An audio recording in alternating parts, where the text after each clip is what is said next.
အားလုံးပဲမင်္ဂလာပါရှင် Reading by Nin Channel မှာပြန်လည်ကြိုဆိုလိုက်ပါတယ်ရှင်ဒီတစ်ခါမှာတော့စာရေးဆရာကြီးတော်ရာဆွေရေးသားထားတဲ့ Ho Ho My Son ဆိုတဲ့ဟာတာဝိထုတိုလေးကိုတင်ဆက်ပေးသွားမှာဖြစ်ပါတယ်ရှင်လိုက်ပါခန်းစားနားဆင်ပေးကြပါအောင်ရှင်တနေ့တနိုင်အဖွားဖြစ်သူဒေါ်လေးဝင်းသည်မြေးဖြစ်သူမောင်ဖေကြီးအား secret တို့ပြစ်တိကိစ္စနှင့်ပတ်သက်၍လူကြီးပီပီတောက်တီးမိတွန်းကအချင်းဖြစ်ပွားရာမိဖို့ခန်းထဲမှသည်မောင်ဖေကြီးမိခင်မနှဲ့နှင့်ဧည့်သည်လူကြီးတယောက်စကားပြောနေရာအိမ်ရှိလက်ဖက်ရည်စပွဲသို့ထွက်လာသည်လူပြိုပေါက်ကလေးမောင်ဖေကြီးသည်စကကြောရှိတတ်သောဤအဖွားကြီးကိုတဲပြီးလေးစားသူမဟုတ်မူ၍ဘာပြောပြန်ပတ်တတ်သည့်အတိုင်းအဖွားနောက်မှကပ်ပါလာလျက်ဘွားလေးဝင်းကြီးကတော်ယုံတယုံပြောတော်ရပေါ့ဗျာကျွန်တော်အမှုမဲ့အမှန်မှန်တတိလစ်သွားလို့ဆိုမှပဲဒေါ်လေးဝင်းသည်တောင်ဆုံများရှိသောသူ့လက်ဖြစ်တနက်ဖက်ဆေးပေါ်လိတ်ကြီးကိုမီးရဲနှင့်ကင်လျက်မနှွဲ့နှင့်ဧည့်သည်စကားပြောနေသောစပွဲတွင်ဝင်ထိုင်လိုက်ပြီးဟဲ့နင်အမှန်မဲ့တခါလဲမဟုတ်နှစ်ခါလဲမဟုတ်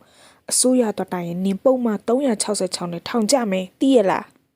ကိုစိန်ကြီးနှင့်ကိုစိန်ဘွားမီသောဒေါ်လေးဝင်း၏မြင်းနှစ်ယောက်မှဝစ်လုံတော်ရများဖြစ်ခဲ့၍အဖွားကြီးစကားပြောလျင်ဥပဒေပုံမှန်ကလေးတက်သည်ရင်း၌မနှွေနှင့်စကားပြောနေသောဧည့်သည်မှာဥပဒေပုံမှန်ကိုနားလေသောဝင်ထောက်တစ်ယောက်ဖြစ်၍အံ့အားသွင်းစွာနှင့်အဖွားကြီးကိုကြည့်ပြီးဘယ်နဲ့ပုံမှန်366လဲဒေါ်လေးဝင်းရဲ့မောင်ဖေကြီးကြည့်ရတာအရွယ်ရောက်ပုံတော့မပေါ်သေးပါဘူးဒေါ်လေးဝင်းသည်စေးပေါ်လိတ်ကြီးကိုအားရပါရထောင်၍ဖွာလိုက်ပြီးဒီအရွယ်မရောက်တယောက်ပေါက်ဆကားပေါ့ဟဲ့လူပြိုလှုပ်ချင်တော့ secret ဝဲတောက်နောက်ပြီး secret တူမီးမတက်ပဲအမိုက်ချင်းနဲ့ပြစ်ထက်ငါမြင်လို့လိုက်ငင်းရတာ3-4ခါရှိပြီမောင်စော်ပြန်ရဲ့ဤတွင်မောင်စော်ပြန်မိသောဝင်ထောက်မှာဟဟပရီမောကဒါဖြစ်မီးမီကိုတည်မှုပုံမှ36ပြောပါဒေါ်လေးဝင်းရဲ့6တလုံးပို့လို့ဟို366ကမရင်းမှုခမရရဲ့ဖြစ်မှဖြစ်ရလိဗျာဒေါ်လေးဝင်းသည်လက်ညှိုးတွေးဆွ၍ဆေးပေါ်လိမ့်မီကိုဆေးပြညီအောင်ညှိရင်တီပါဘူးဟဲ့ဒီပုတ်ထီပုံပါရငါစိတ်ထွဲတွေ့ကြရကောက်ပြောလိုက်တာပဲဆိုပြီးမနဲ့ဖွဲ့လဲ၍ညီးကလည်းညီးသားကိုကြည်ပြောတနေ့တော့ဒင်းလုံးပုံနဲ့အိမ်မီးလောင်ပြီတီးရလားမနဲ့ကဆေးပေါ်လိမ့်ငယ်ကိုဖွာရမှအော်ကျမလည်းတတ်နိုင်တယ်လို့ပြောနေတာပဲဒေါ်လေးရဲ့ဒေါ်လေးမီးကိုအမတ်မရှိနမောနမိတ်နိုင်တာအေးအဲ့ဒီနမောနမဲနိုင်တဲ့ညင်စိုးကတနေ့အရက်ပါချီပြီးဒုက္ခရောက်မယ်ညိတာလဲထောင်ကြမယ်သိရလားရင်းအချိန်၌မောင်ဖေကြီးကလမ်းမတွင်မိန်းကလေးတစုရှောက်သွားတာမြင်၍အင်းရှိတို့ရောက်သွားလိမ့်ပြီမနှွဲ့သည်သူ့သားကိုလမ်းကြည့်ကဒေါ်လေးမိထောင်ကြလဲအိမ်မှာခဏတစ်ဖြုတ်ပြောရဆိုရအေးတာပေါ့ဒေါ်လေးရဲ့အေးမယ်မထင်နဲ့ညီတာထောင်ထဲရောက်လဲထောင်ကိုဒီနီးနဲ့မီးရှို့အောင်ပါပဲအေးရဲ့ဆို၍သူ့စီးပေါ်လိတ်ကြီးကိုတရှိုက်ဖွာလိုက်သည်ပြီးမှဘဲနဲ့ဒီအမိုက်ချင်းသူ secret တို့ထဲ့စရာဆေးပြခွက်အောင်မနေတယ်မသိပါဘူးငါကြည့်နေသူနောက်ဖေးခန်းဝင်လာလို့သူ secret တို့တာနဲ့ကြုံရင်စက်ခနဲ့ဒီအမိုက်ချင်းနဲ့ပြစ်ထည့်လိုက်တာပဲဤတွင်ကိုစော်ပြန်ကအမိုက်ချင်းကိုဆေးပြခွက်အောင်မိတယ်တော့ဘယ်ဟုတ်မလဲဒေါ်လေးဝင်းရဲ့အမိုက်ချင်းဆိုတာကလက်ထဲအသုံးမကျတာကိုပြစ်ထည့်လေးထည့်ထားရှိတော့သူလဲသူ့လက်ထဲကတောင်းမရတော့တဲ့ secret တို့ကိုပြစ်ထည့်လိုက်တာပေါ့ဒီလိုပဲနမောနမဲနိုင်တဲ့သူတွေဟာဖြစ်တတ်တယ်ကျွန်တော်မလဲအဲ့ဒီမောင်ဖေးကြီးလို့ secret တော့အမိုက်ချင်းနဲ့ပြစ်ထည့်တတ်တဲ့သူတယောက်ရှိတယ်နာမည်ကဇင်မြဘူးတဲ့မန်နွယ်ကအန်တဖက်ရောက်နေတဲ့မိတဆောင်းနဲ့ရေလိုက်ကအမေသူ့နာမည်ကအစမ်းဟဲ့နာမည်စမ်းတယ်လို့သူ့အဖြစ်ပြက်ကလည်းစမ်းတယ်မန်နွယ်ရဲ့ပြောရအောင်မယ်အဲ့လို secret တော့အမိုက်ချင်းနဲ့ပြစ်တတ်တာကစဖြစ်တာပဲသူကကြပြဆရာလေမန်နွယ်ဤမျက်လုံးများတောက်ပကအင်းခုနကျမသားမောင်ဖေးကြီးလဲကြပြရီဆက်တယ်တဲ့ကျွန်တော်တို့ကတော့ကြပြဆက်တာမှဗမာလိုတွေမဟုတ်ဘူးအင်္ဂလိပ်လိုလဲဆက်သေးတယ်အင်္ဂလိပ်လိုမှသူ့ကလောင်နာမည်တွေကဥက္မာခဝဲတဲ့ဂိုးမရှိတဲ့မနှွဲ့အကြောင်းစီစီဖြစ်ကဘဲနဲ့ဂိုးမရှိလို့ပဲသူကဘောလုံးပွဲအကြောင်းဆက်လို့လားမဟုတ်ဘူးအင်္ဂလိပ်စာပေနဲ့မှဘင်္ဂါလီစာရေးဆရာကြီးတကူဆိုတာရှိတယ်မဟုတ်လားအေးသူကအဲ့ဒီဆရာကြီးထက်တားတယ်ပေါ့ဗျာအတိတ်ပဲတကူနဲ့ဂိုးမရှိဆိုရင်ဂိုးမရှိတာကနိုင်နေမဟုတ်လားအဲ့ဒီသဘောပေါ့ဗျာဤတွင်ကြပြစာပေကိုဘာမှမသိတော့မနှွဲကအေးလေကျမအဲ့ဒီအထီတော့နားမလင်ကဲ သူ့အကြောင်းအဖြစ်ဆန်းပုံပြောပြပါအောင်သူ့သားနဲ့ကြပြဆက်တာချင်းရောအမိုက်ချင်းနဲ့စီကရက်တို့ထက်တက်တာချင်းရောတောက်ကျစ်ချင်းမတူသူ၏အဖြစ်ကိုသိချင်ပေမည်ဒေါ်လေးဝင်းကဒီကောင်မျိုးမောင်ဖေကြီးတယောက်နဲ့ပင်အော့ကြောလန်လာပြီးဖြစ်၍နောက်ထပ်မကြားချင်တော့ပဲဆေးပေါ်လိတ်ကြီးတရေရဲနဲ့ပင်ထိုင်ရမှထသွားလေပြီကိုစောပြန်သည်သူ့စီကရက်တူဆေးပြခတ်ထဲဖိ၍မိသက်နေရမှစဉ်းစားရင်ပြောဆိုဘယ်နေရာကစပြောရမန်းနောင်မနှွဲကဖြဲ့၍စီကရက်တို့အမိုက်ချင်းနဲ့ပြစ်တာကစဖြစ်တာဆိုအဲ့ဒါကကောင်မလေးနဲ့တွေ့မှာဗျကောင်မလေးနဲ့မတွေ့ခင်တွေ့ဖို့အကြောင်းဖန်လာတာကအော်တတိယပြီကျွန်တော်တို့ကသူ့သွားသူအင်မတန်ဂယူးဆိုင်တယ်ဗျသူကကြပြဆက်တလောက်စီကရက်အင်မတန်တောက်တော့သွားမှာစီကရက်ချက်ခိုးတွေဆွဲမနေအောင်တလတစ်ခါမှဆရာဝန်စီတွားပြီးတွားစီးလေးရှိတယ်အဲ့ဒီမှာကောင်မလေးနဲ့တွေ့တာဗျကိုစောပြန်ဒီရခင်လာကငတ်မတိတော့ဆက်ရက်ပဲထင်သည်ဇက်လန်ကိုပြောပြသူဖြစ်ပါ၏တနေ့တော့နနက်ခင်းဝဲတွားဘက်ဆိုင်ရာအထူးဆရာဝန်ဒေါက်တာစိန်ရှမ်း၏ဆေးတိုက်ခန်းတွင်ဝိထုသည်ဤသို့စပါ၏လူနာတွေဒင်းကြမ်းဖြစ်နေ၍စရေးတဲ့ရောက်လာသူများကိုနံပါတ်တစ်ခုစီပေးကဆရာဝန်ကအစီအစဉ်အတိုင်းခေါ်ယူကုသနေ၏ယင်းအချိန်မှာကြပြဆရာဇင်မြဖူးခေါ်အိုမာခဝဲခေါ်ဂိုးမရှိခေါ်ကိုစောပြန်ဤတူသည်6နံပါတ်စက်ကူပြားကိုကင်ကစီကရက်တောက်လျက်သူ့အလဲကိုငှက်လင်း၍နေသည်နံပါတ်5ဝင်သွားပြီးဖြစ်၍ထွက်လာတော့သူ့အလဲပေသည်ဤစဉ်တွင်သူ၏မနီးမဝေးမှာအတော်ပင်ချောမောလာပါသောမိန်းကလေးတစ်ယောက်ကိုဂေါ်မျက်စိနှင့်သတိပြုမိလေသည်မိမ့်မပြိုမှာပါတချမ်းကိုလက်ကင်ပွားနှင့်အုပ်လျက်ညီထွေးသောနှကန်းငုံကလေးကိုတင်းစုကကြည်လင်တောက်ပသောမျက်လုံးကလေးတွေကလဲနှင့်တနာစပွဲဖြစ်နေလေ၏ထိုမိန်းကလေးရောက်တာလည်းမကြသေးချေကြပြဆရာကလေးသည်တနာဂိယုနာစပွားကစီကရက်ကိုဖွာလျက်အနီးသို့ချင်းကပ်သွားပြီးညီမလေးအလဲကတော်တော်လူသည်ထင်ပါရဲ့နော်မိန်းကလေးသည်သူ့လူရိတ်လူကဲကိုတစ်ချက်ကြည့်လိုက်ပြီးကိုစောပြန်ဤတူမှာနစ်လူဖွယ်ရာရုပ်စင်းတရံရှိသည်ဟုပြောပါသည်ဟုတ်ကဲ့ရှင်ကျမနံပါတ်က7နှစ်ဟင်းဒီလိုဆိုအဝေးကြီးလို့သေးတာပဲသွားကတော်တော်ကိုက်နေထင်ပါရဲ့တိတ်မခံမရဲနိုင်အောင်ကြီးတော့မဟုတ်ပါဘူးရှင်ဒါပေမဲ့ကျမမှာအရေးကြီးတာကမနှက်စားဖို့ဟင်းချက်စရာဝယ်ပြီးပြန်ရမှာအင်ကအဝေးကြီးတမိုင်းထီအောင်သွားရမှာဟာဒီလိုဆိုဒီလိုလုပ်လေကျွန်တော်နဲ့လူချင်းလဲသွားကျွန်တော်နံပါတ်က6အခုလူပြီးရင်ပဲမိန်းကလေးသည်ကျေးဇူးတင်သောအာနာသောမျက်နှာနှင့်ကြည့်ကမဟုတ်တာရှင်ရှင့်သွားကောကိုက်နေတယ်မဟုတ်လားကျွန်တော်ကသွားကိုက်လို့မဟုတ်ဘူးသွားစီးဖို့လာတာနှုတ်ပြီးကျွန်တော်မှလည်းအရေးကြီးတဲ့ကိစ္စမရှိဘူးရော့လဲပါကျေးဇူးပါပဲရှင်ကြပြဆရာဇင်မြဖူးသည်မိမပြိုးကသူ၏အကူအညီကိုလက်ခံလိုက်သည်၌ကျင်းနဲ့နှစ်သိမ့်ချင်းဖြစ်သွားကသူ့လက်ကတောက်လက်စာစီကရက်တို့ကိုနောက်ဆုံးတစ်ဖွာပြီးထောက်ခနဲ့လွန့်ပစ်လိုက်လေသည်မိရဲနှင့်သူ့စီကရက်တို့ရောက်သွားသည်ကသူ့ထုံးစံအတိုင်းအနီးရှိအမိုက်ချင်းထဲသူ့ကျေးဇူးရှိသောမိန်းကလေးသည်အလင်းအမြန်သွား၍ငိမ့်သက်ကဒါမြင်မှတတိယပြီးလိုက်လာသောကြပြဆရာအားဘင်းနေရှင်အမိုက်ချင်းထဲမီးမသက်ပဲပြစ်ထည့်လိုက်တာလေကြပြဆရာမှာအလွန်တရာအာနာစွာဖြင့် sorry ဗျာကျွန်တော်မှဒီလိုပဲအမိုက်ချင်းနဲ့ secret တို့ပြစ်ထည့်တဲ့အကျင့်ဖြစ်နေတယ်မိမပြိုမှာအံ့အားတင်းစွာနဲ့ဟဲအကျင့်ဖြစ်နေတယ်ဟုတ်တယ်ဗျာနေပါဦးအကျင့်ဖြစ်နေတယ်ဆိုတော့ဒီလိုပဲ secret တို့တိုင်းအမိုက်ချင်းတွေ့ရင်ပြစ်ထည့်လိုက်တာပဲမလားမိမပြိုကထပ်မေးရဟုတ်တယ်ဗျလူကဘလောက်တတိထားတာလက်ကသူ့အကျင့်ကိုဘယ်တော့မှမမေ့ဘူးဟိမိမပြိုသည်ရီမောကဒီလိုဆိုရှင့်ကြောင့်အိမ်တွေပါတွေမီးလောင်ဖူးမှာပဲ3လုံးရှိပြီဗျအကုန်လုံးပြာကျသွားတာကြီးပဲလားနှလုံးကျတယ်တစ်လုံးကမီးတက်နိုင်သွားလို့မိမပြိုကချစ်စပွဲသွားကလေးများဖော်ကရီ၍သူကလည်းအိမ်များမီးလောင်ခဲ့သည်ကိုပင်နှစ်ယောက်စလုံးကသဘောကျသည်နဲ့ရင်း၌နံပါတ်6ဟုခေါ်တန်ကြားလိုက်တော့မိမပြိုကချစ်စပွဲမျက်လုံးကလေးနှင့်သွားမင်းနော်ကြပြဆရာဇင်မြဖူးမှနှုံး၍ကြံခဲ့လေသည်သူ့စိတ်ကူးတွင်မိန်းကလေးအားပါးကင်နားကင်ပြုတ်နေမည်ဖြစ်သောဒေါက်တာစိန်ရှမ်းပုံကိုမြင်အောင်ကဒီနေရာမှာ ငါဆရာဝန်ဖြစ်ဆန်းချင်တော့ဟုတွေးတောနေလေသည်ခဏအကြာ၌မိမပြိုသည်ရှင်လန်းသောမျက်နှာနှင့်ပြန်ထွက်လာကသူ့အနာရောက်လာပြီးတွားကြိုက်ချစ်ချင်းပဲလုံးဝပျောက်သွားပြီရှင်ဒီဆရာဝန်သိပ်တော်တာပဲဝမ်းသာတယ်ဗျာကျမလည်းရှင့်သိပ်ကျေးဇူးတင်တာပဲဒါနဲ့ကိုကျေးဇူးရှင်နာမည်တော့မသိရသေးဘူးကျမနာမည်ကရင်လာမှုရှင်အနောက်ဆန်းဆန်းမိမိနာမည်ကိုအရင်ပြော၍မေးလိုက်ရာကြပြဆရာမဤနာမည်ကိုကြားလိုက်ရသည်၌မိမိနာမည်ဇင်မြဖူးနှင့်ကွက်တိနဘေထပ်ပြီးမှကျင်စဦးဆိုသောကာယံတလုံးထက်လာလေ၍သူ့မျက်လုံးရောင်မှာအချစ်အသေးပွင့်တွင်ဖျားထွက်သွားသည်ဟုဆိုလေသည်သူအလွန်အမင်းဝမ်းသာသွားကဟင်ရင်လာမှုကျွန်တော်နာမည်ကဇင်မြဖူးဗျတကယ်ကျွန်တော်ကတမင်လိမ်ပြီးနဘေထက်ပြောတာမဟုတ်ဘူးကျွန်တော်ကအဲ့ဒီနာမည်နဲ့မဂ္ဂဇင်းတွေထဲမှာကြပြတွေလည်းရေးတယ်လေဟင်ရှင်ကြပြဆရာဇင်မြဖူးလားကျမရှင်ကြပြတွေဖတ်ဖူးတာပေါ့တိတ်ကြိုက်တာပဲဤပြောလုံးကိုကြားလိုက်ရသည်၌ကြပြဆရာပေါ်ချချတို့ထုံးစံညီမြသဘောကျသွားမည်ကိုအထူးဖော်ပြစေရလိုမည်မထင်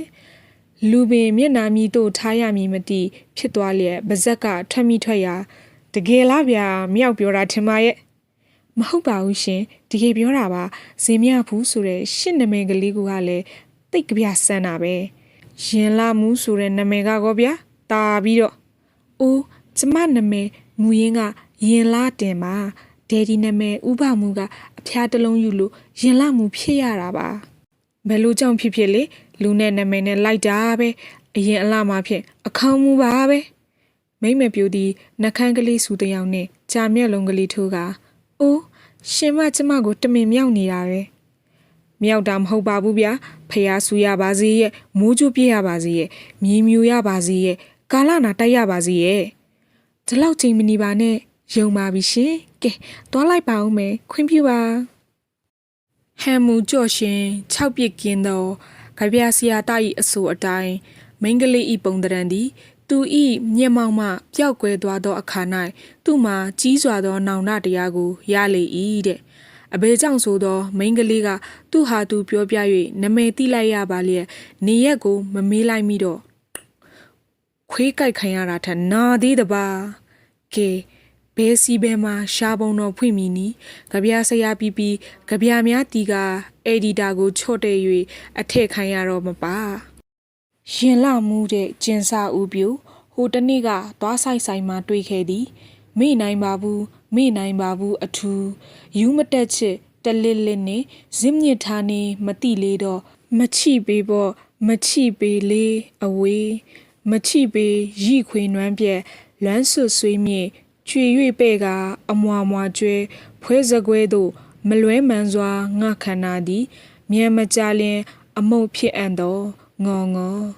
ဤကြပြကိုရေးပြီးနောက်အက်ဒီတာလုပ်ပြီးကြပြဆို၍ဘာမှနားမလဲပဲသူများထုတ်တဲ့စာအုပ်ကြပြပါတယ်ငါစာအုပ်လဲပါမဆိုပြီးရဖန်းထဲလေးရှိသောသူ့ဖောက်တဲ့အက်ဒီတာကိုအမြန်ဆုံးထည့်ရန်ပေးအပ်ခဲ့လေသည်သို့သောဤစာဆောင်ဖက်လေးရှိသောလူထုပရိသတ်ကံကောင်းချင်လေတော့သူ့ကြပြကိုပုံမနေရမီဆရာဇင်မြဖူးနာမည်နှင့်၎င်းတိုက်ကတဆင့်စာတစ်စောင်ရောက်လာသည်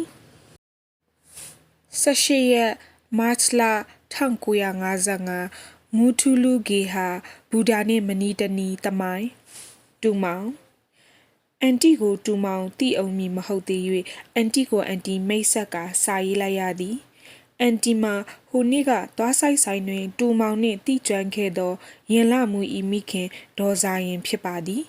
ယခုစာရေးသည့်အကြောင်းရင်းကတော့ဟိုနေ့ကအကြောင်းသမီးပြောပြလို့သိရ၍ကျေးဇူးတင်လာသောကြောင့်ဖြစ်ပါသည်အကယ်တန်တီဤနေ့ကတူမောင်သာသမီးကိုနံပါတ်ချလဲမပေးလင်သမီးဝေဒနာလဲကြာရှည်စွာခံနေရမည်မိုးလွဲမှအိမ်ပြန်ရောက်လို့လဲအန်တီတို့နနက်စာကိုရုကာယဖြစ်ကြမည်ယခုကတူမောင်အတွက်အားလုံးအဆင်ပြေသွားသည်ဒါကြောင့်တူမောင်ကိုအန်တီတို့လူကြီးတွေနဲ့ပါမိတ်ဆွေဖြစ်ရအောင်အန်တီတို့အိမ်လာလဲဖို့ဖိတ်ခေါ်လိုက်ပါသည်တူမောင်အန်ကယ်ကလည်းဤစာကိုရေးခိုင်းပါသည်သမီးကတော့တူမောင်လာမည်ဆိုလျင်သူဘူတာကတွားကြိုရမှာပဲတဲ့တူ တူမောင်ကကြပြဆရာဆိုဒီလိုဆိုအန်တီတို့နေရာနဲ့အန်ကိုက်ပဲမင်းတို့ရန်ကုန်ကြည့်မြင်တိုင်းလို့လူပြည့်အိမ်ပြည့်ချက်မနေဘူးကွအန်တီတို့မှာခြံဝင်းကျဲကြီးနဲ့တစ်ပင်ဥယျာဉ်တွေနဲ့တာကတာယာပြီးတဲ့နဲ့တူမောင်ကြပြရေးဖို့တိတ်စိတ်ကူကောင်းပါပဲအန်တီတို့အိမ်လဲအကျဲကြီးပဲနေဖို့ထိုင်ဖို့အခန်းတီးတီးတန်းတန်းပြီးနိုင်ပါတယ်တူမောင်လာလေပြီးပျော်တလောက်နေလေကြပြရီဆက်ပေါ့ဟုတ်ဘူးလားလာခဲ့ကွယ်အန်တီတို့မျိုးနေမယ်ဒေါ်စာရင်ကြပြဆရာဇင်မြဖူးဝမ်းတာလိုက်တဲ့ဖြစ်ချင်းမှာသူဤပထမဦးဆုံးကြပြသည်ဘာမှနားမလဲသောအေဒီတာဤစာဆောင်ထဲမှာလက်ဦးဆုံးပါတော့ကအတိုင်းပင်ဆိုပါသည်စာရွက်ကိုကိုင်းကလက်များပင်တုံလို့တဲ့သူဤတသက်သားမှာသူ့ကိုဒီလောက်လိုလိုချင်းချင်းဖိတ်ခေါ်တာလဲတခါမှမတွေ့ဘူးသေးဘူးတဲ့သူစိတ်ထဲယူဆတာကတော့ကောင်းမလေးကသူ့ကိုအင်မတန်ချစ်မိခင်ကိုပြောပြဒီတော့လူကြီးတွေကဒီတငယ်ကိုချိမယ်ဆိုပြီးစာရေးခေါ်တာအစ်စ်ကြည့်လေသူ့အမေစာထဲမှာကိုကသမီးကတူမောင်းလာမယ်ဆိုရင်သူဘူတာကတော့ကြုံနေမှာပဲတဲ့သူဒီစာကလေးကိုဘယ်လောက်များဖတ်တယ်လဲဟူမူအိုးဘလို့ဥပမာဥပစာနဲ့မှကိုပြောမပြနိုင်တော့ပါဘူးတဲ့သူဒီဤစာကိုရချင်းရန်ကုန်ဘူတာကြီးသွားဘဏ္ဍနာယီမှာအင်းစိန်လော်ကယ်ရှိတယ်လေဘယ်အချိန်မှာတမိုင်းဘူတာစိုက်တယ်လေအတိအကျမေးပြီးတကယ်တည်းသူသွားမဲ့နေ့ကိုကြိုပြီးအချိန်နိုင်နဲ့စာရေးလိုက်တော့သည်ဆိုပဲမတ်လ21ရက်နေ့ညနေ4နာရီခွဲတမိုင်းဘူတာစိုက်တော့အင်းစိန်လော်ကယ်တွင်ကျွန်ုပ်တို့ကြပြဆရာပါလာလေသည်အစင်သစ်ပင်စီးချိုနေသောရင်လမှုနှင့်တွေ့လေသည်ဤအချိန်မှာမိန်းကလေးသည်ဘောင်းမီရှိစပိုရှက်နှင့်တင်းကျပ်တောင့်တင်းကြော့ရှင်၍လာနေရာကျွန်ုပ်တို့ကြပြဆရာမှာရင်သက်ရှုမောသူယထာဘော်ကဆင်းလာသောအခါ၌ပါလာခဲ့သောလက်ဆွဲအိတ်ကိုစီး၍ယူငင်လျက်ဘူတာအပြင်ရောက်သောအခါတွင်ဟင်းမော်တော်ဆိုင်ကယ်ဒဇီနာဥဆောင်သွားပြီးဆရာမော်တော်ဆိုင်ကယ်စီးတက်လာဇင်မြဖူးတဲ့နာမည်ကဤမြနုနယ်သောကြပြဆရာသည်အဘယ်မှာမော်တော်ဆိုင်ကယ်ကိုစီးတက်ပါအန်နီသူသည်ပြုံးစီစီနှင့်ခေါင်းခါရမ်းပြသောအခါတွင်ကဲဒါဖြင့်ဆရာနောက်ကပဲထိုင်လေမိန်းကလေးသည်မော်တော်ဆိုင်ကယ်ကိုညာခြေထောက်နှင့်စောင့်ပြီးနင်း၍ဆက်နိုးနေသောအခါမှာလဲနောက်နာကလက်ဆွဲအိတ်ကိုင်းကမတ်တရက်ကြည့်နေရသောကျွန်ုပ်တို့ကြပြဆရာမှာကဲဆရာထက်တော့ရော့ဆရာဒီနေရာချင်းနေကျွန်ုပ်တို့ကြပြဆရာမှာမော်တော်ဆိုင်ကယ်နောက်ကထိုင်ကမှဘယ်တင်းနှင့်ဘယ်တင်းကန်ရမည်မသိဆက်တန်တထုပ်နှင့်ထွက်သွားသောအခါတွင်နောက်ကဆရာမှာဘန်ကောက်လုံးကြီးမယန်းနုရောင်ဂဒီပါပုံတော်ဖက်နှက်နှင့်ရှင့်မင်းကလေးကရှူဖက်နှက်နှင့်ဘောင်းမီကာကီအောင်နဘေးပရိသတ်ဤမြင်ရပုံမတော့စန့်ကျင်ဘက်ဤပကြီးကားချက်ဆရာဇင်မြဖူးသည်နောက်ကလိမ့်မကြအောင်သူ့အဖို့အတော်ခဲရင်စွာတွေ့ကပ်လိုက်ရင်းမှစိတ်ကူးမိသည်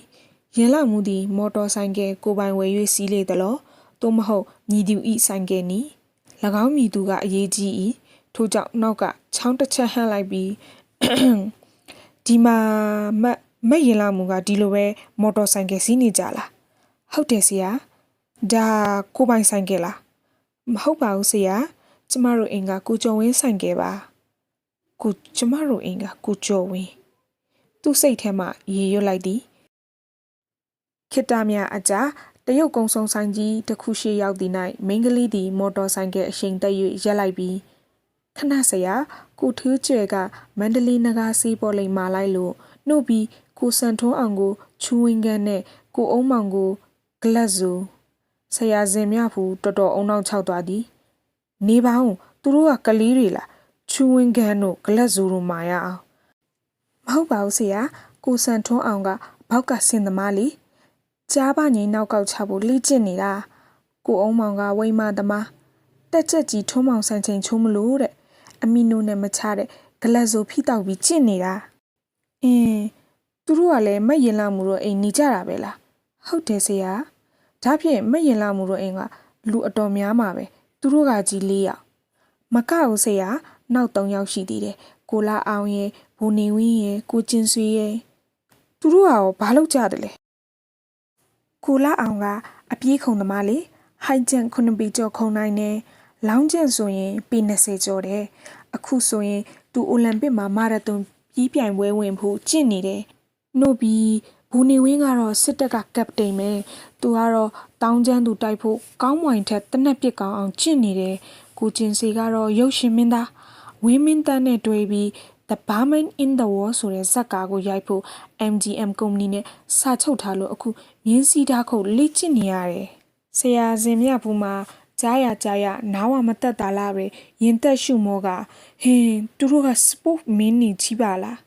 ဟုတ်တယ်ဆရာဟော်ရီမော်တော်ဆိုင်ကယ်ရှင်ကိုကျော်ဝင်းကလည်းဘောလုံးသမားနမိတ်ကြီးပဲ left wing ကျော်ဝင်းနဲ့ဘောလုံးဝါသနာပါတယ်လူတိုင်းသိတယ်ကိုထွေးကျဲကတော့ရေကူးချန်ပီယံပဲဆရာတလောကတတွင်းနေထဲမှာတတိပြုမိမှာပေါ့အင်းရကန်ရေကူးပြိုင်ပွဲမှာပထမရတာလေကဲတကယ်လူကြီးတွေနဲ့ကြီးတွေ့နေကြပေါ့ဆရာစင်မြဖူးစိတ်ထဲကအမတ်ချက်ချလိုက်ပြီးဒါဖြင့်မရင်လာမှုတော့အိမ်မှာအဲ့ဒီလူတွေသူတို့သားများတွေနဲ့ပြည့်နေနေမှာပေါ့ကြည့်ပါဦးဆရာစကားမဆုံးမီဖြက်၍ဘာလဲအင်ကြီးကချင်းချောင်းနှန်းတော်ကြီးလောက်ကျဲ့နေလို့လားမဟုတ်ပါဘူးဆရာသူတို့ကအားလုံးလူပြိုကြီးပဲဟိုက်ဆရာစင်မြဖူးရင်တဲ့ပူသွားသည်အပြိုကလေးတစ်ယောက်နဲ့လူပြိုကြီး9ယောက်တဲ့ဒီထဲကတစ်ယောက်နဲ့တော့ဆရာစင်မြဖူးဆက်မတွေးဝင်တော့ပြီသို့တော့တစ်ချက်ကြံသေး၏သူတို့ကမရင်လာမှုတွေစုမြူးသွားချင်းနေလားတယောက်မှတွေးမဆက်ဘူးဆရာကျမတို့အကိုဝမ်းခွဲကိုတင်မောင်ကြီးနဲ့ပတ်သက်ပြီးလာနေကြတာသူတငယ်ချင်းတွေအခုအဲ့ဒီအကူကတော့အိန္ဒိယမှာကဲမုတ်ကရောဆရာစင်မြဖူးငိုင်သွားသည်၌မိန်းကလေးကကဲဆရာကျမသူတို့မာရာတွေတော့ဝယ်လိုက်အောင်မယ်ဆရာရောဘာ secret တောက်တယ်လဲဘာလုပ်ချင်သေးလဲဘာမှမလိုပါဘူး secret လည်းအပြည့်အစုံပါပါတယ်မဟုတ်တာဆရာကျမတို့အိမ်ဧည့်သည်အဖြစ်နဲ့လာတာကျမတို့တာဝန်ပေါ့ဆရာသုံးလုံး secret တောက်တာကျမဟိုနေ့ကလေးကသိပါတယ်ကျမဝေခဲ့မှာပဲပြောဆူနဲ့ဆိုင်ထဲဝင်သွားလေသည်ဆရာစင်မြဖူးအတွက် secret ပြဿနာကအရေးမကြီးလူပြဿနာကစဉ်းစားစရာဖြစ်နေသည်ဟိုလူ9ယောက်လူပြိုကြီးတဲ့ဒီအပြိုချောကလေးတစ်ယောက်နဲ့ဒင်းတို့သည်နွားလည်းမဟုတ်ယဟန္တာဆိုတာဝေလာဝေးချောင်း၎င်းတို့အလုပ်တွေကြားရတာနဲ့တိတာလာပါသည်ဒီ9ယောက်ထဲဝင်တိုးရတော့မိမိမှာကြပြဆရာအမှုပညာတဲ့ကလေးတက်ဒင်းတို့ကကြည်ကြစမ်းမအောင်နာမည်ကြီးဘောလုံးသမားတဲ့ရေကူးချန်ပီယံတဲ့အိုလံပစ်သွားမယ်ကစားခုံစားသမားတဲ့တက်ချက်ကြီးထုံးမောင်စံချိန်ချိုးမဲ့ဝီလစ်ဖတာတဲ့ကြားပါငိမ့်အောင်နောက်ကောက်ချမဲ့ဘောက်စာတဲ့ကောင်းမွန်တဲ့တနက်ပစ်ကောင်းတဲ့စစ်ဘိုးတဲ့အမေရိကန်ဟောလိဝုဒ်မှာရုပ်ရှင်ရိုက်ဖို့မြင်းစီဓာတ်ခုန်ကျင်နေတဲ့ရုပ်ရှင်မင်းသားတဲ့တကယ်တည်းမှအာကလူကြီးပါကလားသူတို့အိမ်ဟာလူစွမ်းကောင်းကြီးနေတော့တိုင်းပြည်တစ်ပြည်ဖြစ်နေချေပြီဒီတိုင်းပြည်မိမိရောက်သွားတော့ရင်းတို့ဇင်မြဖူးဆရာမှာမော်တော်ဆိုင်ကယ်နောက်နားတွင်ခက်ငိုင်ကလေးရဲ့၍တွေးတောငေးမောနေစဉ်ရင်လမှုပြန်ရောက်လာပြီးဆရာဟုအတန်ပြုတ်လိုက်သောအခါ၌လန့်၍ပင်သွားရှာပါသည်တနာစဖွဲထို့နောက်ဝယ်လာသောပစ္စည်းများကိုနေသားတကြလုပ်ပြီးမော်တော်ဆိုင်ကယ်ဆက်နှုတ်၍ခီးစကြလေသည်မူထူလူဂေဟာအထက်ပါစာကိုရေးသားထားသောဥယျာဉ်ပန်းမှန်နှင့်ခြံဝန်းကျဲကြီးထဲသို့ဘောင်းမီရှိစပုတ်ရှက်နှင့်ချောမောလှပသောမိန်းမပြိုတစ်ယောက်ကဘန်ကောက်လုံးကြီးပိုးအင်ကြီးနှင့်အင်မတန်နှုတ်နယ်လာသောလူရွယ်တစ်ယောက်ကိုမော်တော်ဆိုင်ကယ်နောက်မှတင်၍ဝင်သွားသောအခါ၌အလွန်တရာမှကြာရရှိလာသောလူလင်များပြေးထွက်လာကစီးကြိုကြလေသည်၎င်းတို့သည်ရင်လမှုပြောပြသောလူများဖြစ်၍မိမိတို့မှလိုက်သောပစ္စည်းကိုလာယူကြခြင်းဖြစ်သည်တချို့ကမော်တော်ဆိုင်ကယ်နောက်ထိုင်တွင်ကုတ်ရုပ်ကလေးပါလာသောဆရာစင်မြဖူးကိုဘလူတတဝါလဲဟုလာကြည့်ကြခြင်းဖြစ်သည်ဤအချိန်မှာကစားသမားတွေလက်ကျင့်ခံယူခြင်းဖြစ်၍သူတို့သက်ဆိုင်ရာဝတ်စားကိရိယာများနှင့်ဖြစ်သည်၎င်းတို့ထဲတွင်ဆရာစင်မြဖူးမျက်စိ၌ထူးခြားဆုံးလူမှာပြင်သစ်လူဆွမ်းကောင်းဒွမ်ဝန်အဝတ်အစားနှင့်အင်္ဂလိပ်တရှိကြီးကိုင်းကမြင်းစည်းလာသောလူဖြစ်သည်ဧကနာရုပ်ရှင်မင်းသားကိုကျင်ဆွေဆိုတာဖြစ်မှာပဲဟုအတက်တီးလိုက်ပြီးရုပ်ရှင်ထဲမှာနာမည်ကြီးမှာပဲအေရိုဖလင်းထက်လေခန့်နေရော့ခါစင်ထက်လေချောတယ်ဟုမှတ်ချက်ချလိုက်မိသည်ဆိုသည်အလုံးလူစုမိကြသောအခါ၌ရင်လမှုကမိတ်ဆက်ပေသည်ဆရာစင်မြဖူးဟုပြောတန်ကြားလိုက်သောအခါ၌ ကာယဗလလူလင်ခနဦးမှာဘယ်လိုတတ်တော်လဲဘယ်လိုနာမည်လဲဘာစီယာလဲညာလိတ်ချလို့အကောင်လားဟုသူတို့စိတ်ထဲတွင်အောင်းမေ့နေကြသည်သို့တော့မျက်နာမူရတွင်မပေါ်စီပဲတွေ့ရတော့ဝမ်းသာပါရဲ့ခမတွေ့ရတော့ဝမ်းသာပါရဲ့ခမဟုလက်ကိုနာနာဖြစ်ပြီး9 ယောက်9လီနှုတ်ဆက်နှိပ်ဆက်လိုက်ကြရာဆရာစင်မြဖူးမှာထုံးစံအတိုင်းပြုံးကလေးနဲ့ခေါင်းကလေးညိတ်ကခံနေလိုက်ရတော့လဲနောက်ဆုံး၌အင်မတန်မှနူးညံ့လာသောမိမိ၏အမှုပညာတဲ့လက်ကလေးမှာရေနွေးချက်ထုတ်ထိုးပြီးလင်းနမင်လူရလောက်အောင်နာကျင်သွားသောဟူ၏တဲလဲအိမ်ဝင်ချင်းတော့ဒုက္ခရောက်ပေါ်မိမိပညာရှိနှိပ်ဆက်ရအောင်များခေါ်ချင်းပေလောသို့သောမိမိအပေါ်ထက်ရောက်၍ရင်းလာမှု၏မိဘများနှင့်တွေ့ရသောအခါတွင်မူကားအင်မတန်မှနူးညံ့သိမ်မွေ့ကြသည့်အထက်တန်းစားလူကြီးလူကောင်းများပြီးသားပေသည်မိမိကိုများစွာပင်နစ်လိုကြသည်ဖြစ်၍လွန်စွာမှအဲလဲဝမ်းသာရှိကြသည်ရင်လာမှုအဖေဥပမှုကဆိုရင်အဖိုးကြီးပင်ဖြစ်တော်လဲအင်္ဂလိပ်စာတက်ပြီးတက်ဖြစ်၍မိမိအားဆန်နှင့်အနောက်ဆန်းမိုင်ဆန်းဟူ၍ပင်ခေါ်သည်ဆန်အန်ကယ်တို့အိမ်မှာပြောသလောက်နေကိုအိမ်လိုသဘောထားကွတိလားအလိုရှိတာကိုပြောဘာမှအာမနာနဲ့ဝမ်းသာပါတယ်အန်ကယ်ကျွန်တော်လိုချင်တာကတော့အခန်းတစ်ခုထဲမှာစပွဲတစ်လုံးကလထိုင်တစ်လုံးသူ့စကားမဆုံးမီပင်ဖြဲ့၍အိုးတိပြီမိုင်ဆန်စာရေးဖို့မဟုတ်လားအပြည့်အစုံရစေမယ်နှုတ်စာရေးစကူရောဒါတော့အလွန်လောက်ပါခဲ့တဲ့အန်ကယ် good my sonဆရာစင်မြဖူအားကြနနေရာချထားပြီးသည်တီးတန့်အခန်းတစ်ခုထဲတွင်ကောင်းမွန်သောအိယာနှင့်ခန့်ညာသောစပွဲကလထိုင်နှင့်ပြရင်းပြောက်အားလုံးကိုလည်းလှပသောခန်းစည်းများတတ်ထားသည်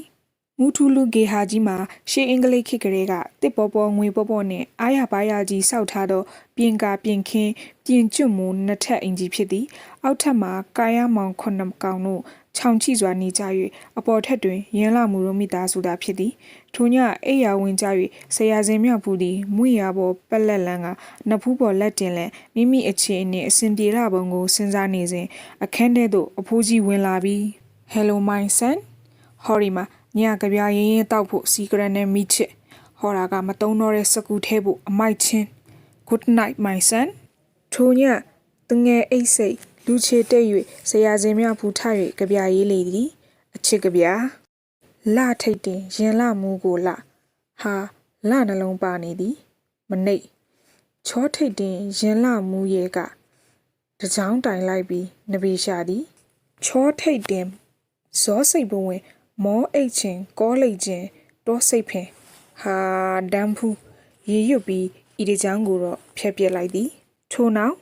ရင်လမူကျင်စဦးစင်မြဖူအသွင်ကထူရွှင်ကြမြူတတင်ကဘလူးဖင်ကဖူအိုးဒမ်မစ်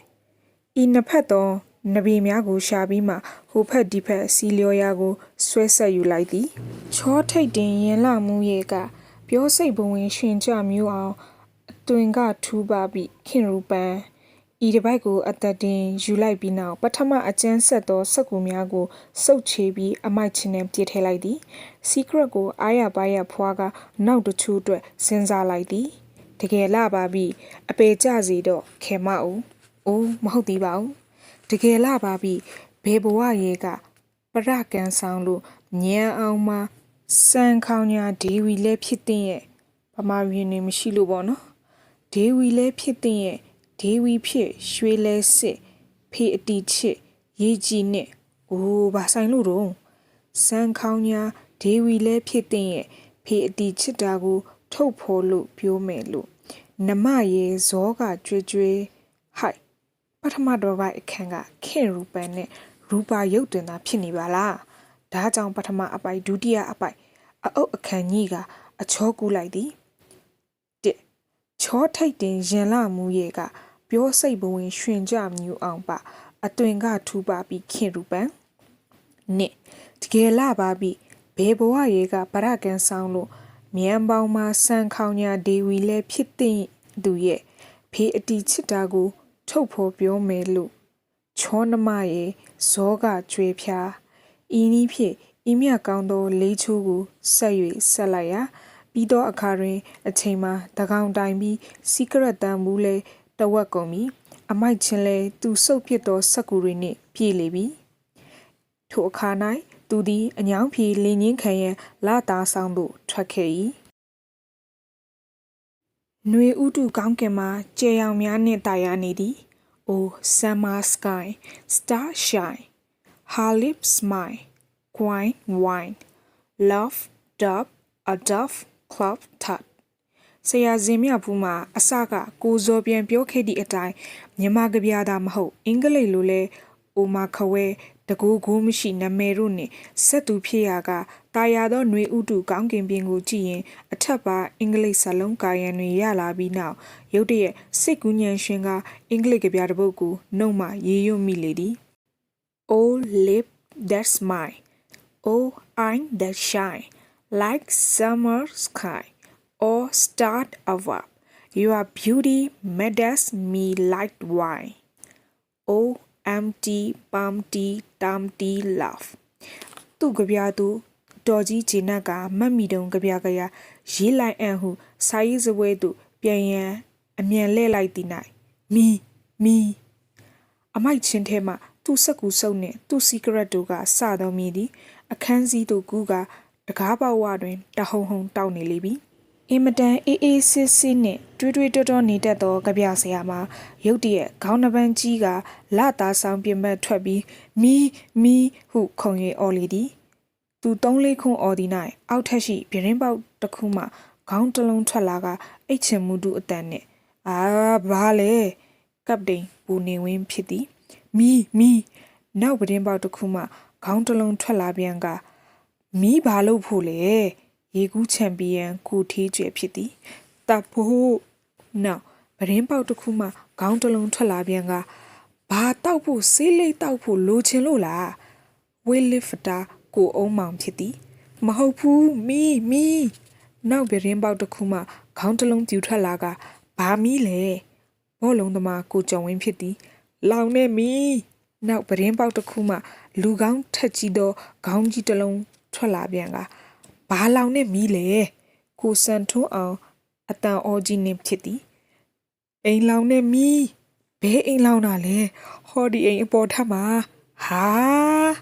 ဤအချိန်မှာပရင်းပေါက်ခန်းစည်းကိုပင်မီးကူးပြီးဖြစ်၍မီးညွန့်အပြင်ထွက်သည်ကိုမြင်ကြရ၍တယောက်ဟာကြပြီးကာယမောင်ခုနှစ်ကောင်သည်အသင့်ထားသောမိသက်ရေပုံးများကိုဆွဲကအပေါ်ထပ်သို့ဒရဟောတိုးတက်လာကြလေသည်ရင်းအခိုက်တွင်ရင်းလာမှုတို့မိသားစုလည်းနိုးကြပြီးဖြစ်၍သူတို့ကတော့မိသက်ဖို့ထက်ပစ္စည်းများကိုတင်ဆဲထုတ်ပို့ကြသည်ဆရာစင်မြဖူးကမိကြောင့်လောင်သောမိကိုလက်ပိုက်၍ကြည့်မနေပါဟိုဆရာတွေတည်၍လာသောရေပုံးများကိုစီး၍ယူကအဖိုးကြီးမျက်မှောက်ရှိတွင်ရွှေတစိမ့်ရမိသက်သူရဲ့ကောင်းကြီးတစ်ဖွဲလူစွမ်းပြပါသည်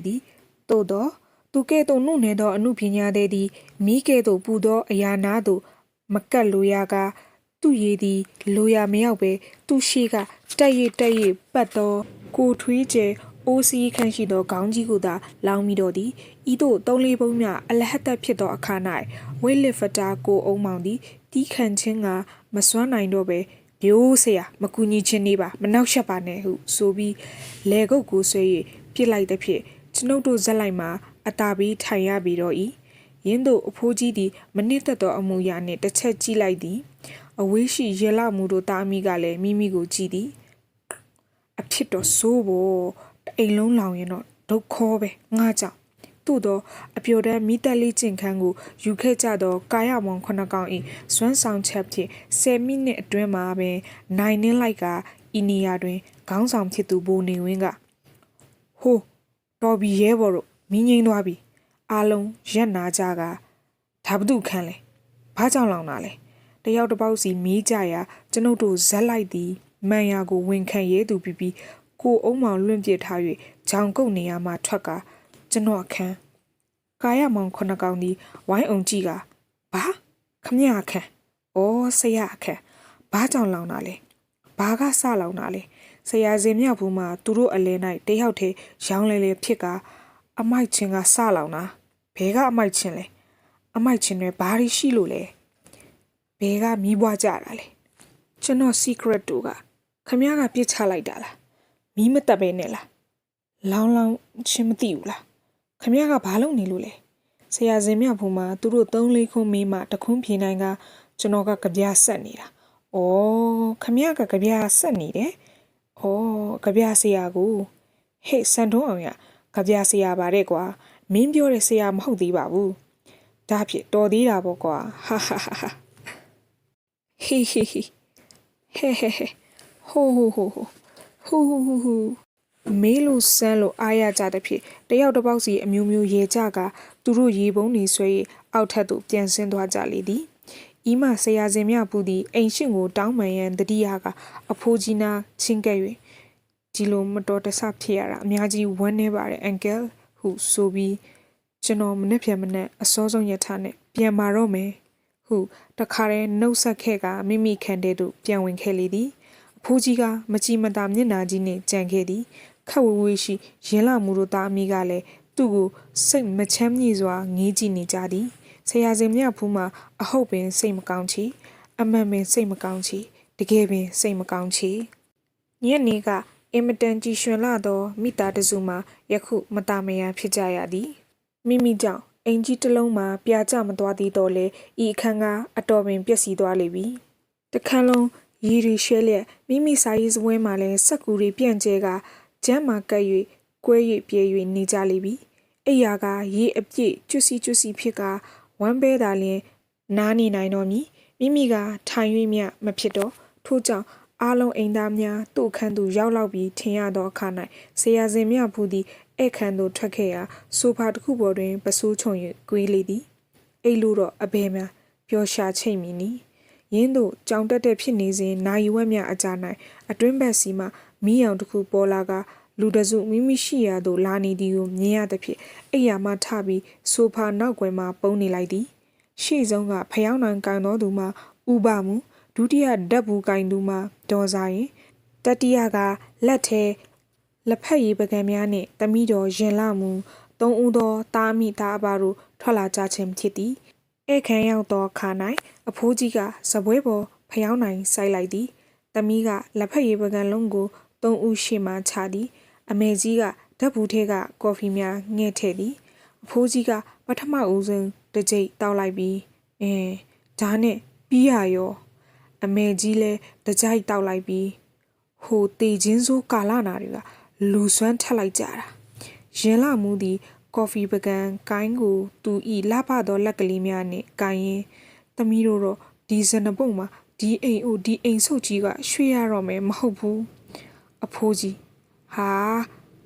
ကိစ္စသာအောင်မြင်လိုက်ရင်အလုံကဟိုမြေကွက်ကလေးမှာ9000ကုန်အင်္ဂလိပ်တစ်လုံးစောက်လိုက်မလို့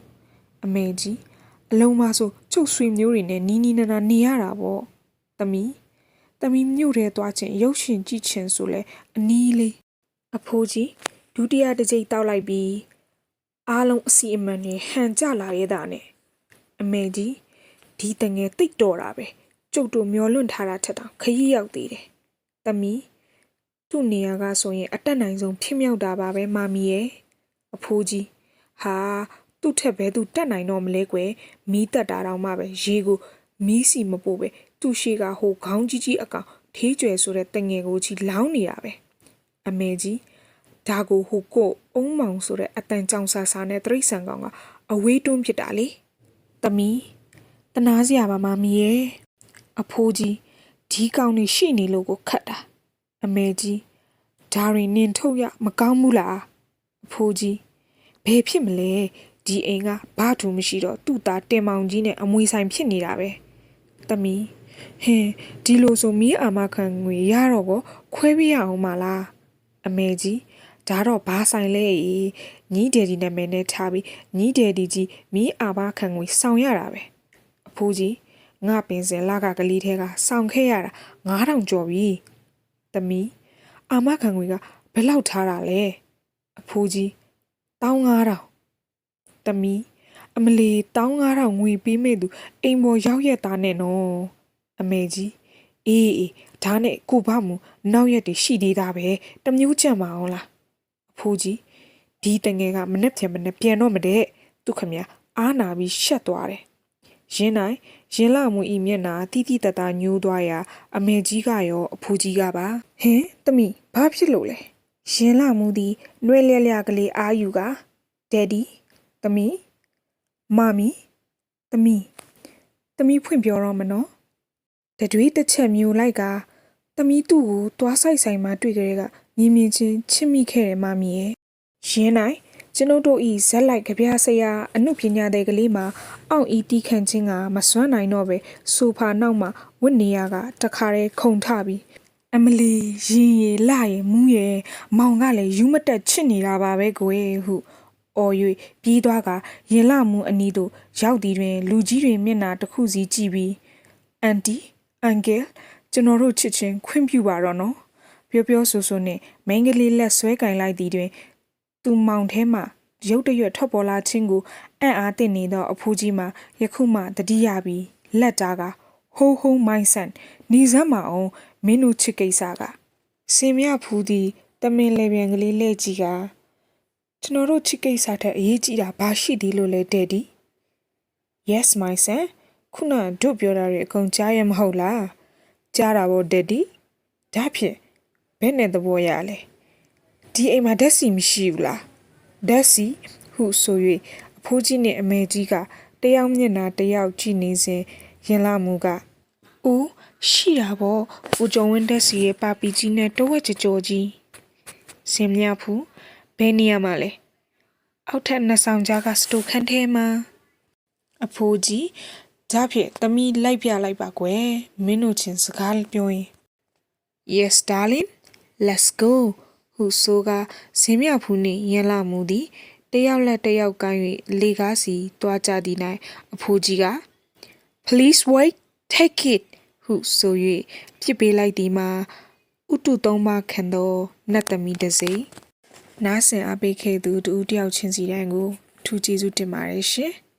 channel လေးကိုလည်း like and subscribe လုပ်ပေးခဲ့ဖို့အထူးပဲမေတ္တာရက်ခံအပ်ပါတယ်ရှင်